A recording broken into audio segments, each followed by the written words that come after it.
Manrega, which is said to be the world's largest employment scheme, is now in its existing state. When this continues, what will be the future of 134 million people who are dependent on this act? The number of people from 2021 to 25 who gained employment through this act has been steadily declining. Why this is happening and what's about Manrega? Let's get all the answers. Welcome to U10 and this is your host Nandini Madeshwaran.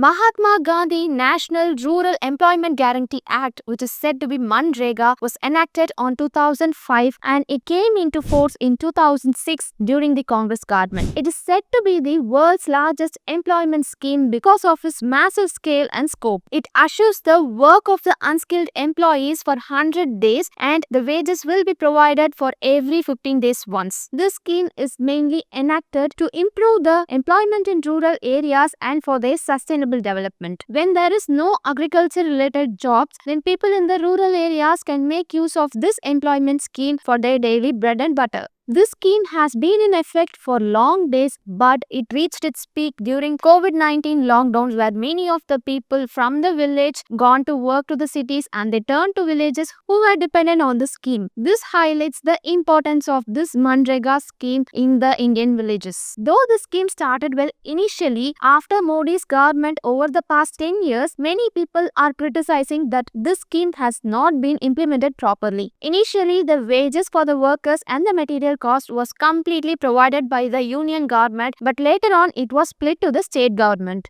On July 22, in the parliament, many questions were raised regarding the Manrega scheme and how many people were benefited over the last 5 years. And these questions were answered by Shivraj Singh Chauhan, who is the Minister of Rural Development, and Kamlesh Paswan, the Minister of UP. According to the report, rupees 14,603 crore rupees, which was to be paid as the wages for workers and the materials used, was pending without paying for this financial year alone. In this total amount, 464 crore rupees is specifically pending for Tamil Nadu. Furthermore, from the details obtained, we can find that from the year 2020 to 21 to 24 to 25, the number of people gained work through this scheme has been gone down every year. In 2020 to 21, nearly 11.17 crore people got job through the scheme. But in 2024 to 25, it dropped to 7.88 crore people. So we can find that nearly 3.2 crore people are no longer able to get job opportunities through this rural scheme. When we searched even more about the scheme, in the report of LipTech, the collection of activists and experts states that in the financial year of 2023 and 2024, 8 crore people have been deleted from the scheme of Manrega. Among the total deletions, Tamil Nadu shares nearly the highest deletions of 14.7%. The other question raised was if the funding of Manrega was reduced, but the union government replied that this financial year of 2024 to 25 allocated 86,000 crore rupees, which is considered to be the highest fund allocated since the scheme began. But the reality hits hard. So we should know that for any government schemes, there are two types of estimates. The first is budget estimate. This amount is the planned estimate of the year. And the second is revised estimate. This estimate refers to the actual amount that is spent on the scheme for the particular year. For Manrega, the revised estimate is always higher than the budgeted estimate. For example, in the financial year of 2021 to 2022, the government allocated 1,11,170.86 crore rupees. But the next year, 2021 to 22, the government allocated only 73,000 crore rupees. This shows that the government is budgeting less money what the scheme actually needs. So here's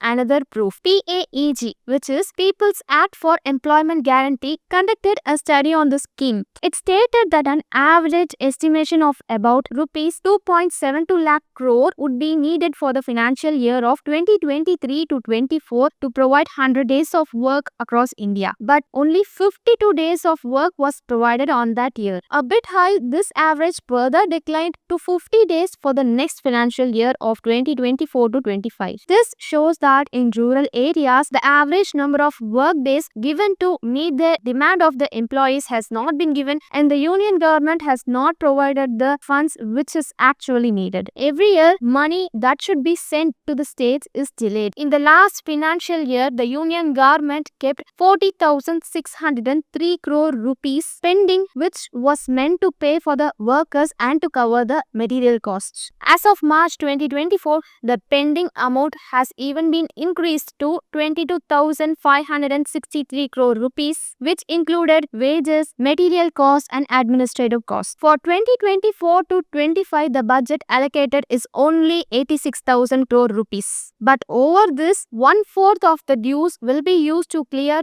the pending dues over the last previous years. This makes it clear that under Modi's rule, the National Rural Employment Guarantee Act (NREGA) has been consistently underfunded, and the delay in sending money to the states affects the rural people who depend on the act. Thanks for watching and see you in the next video.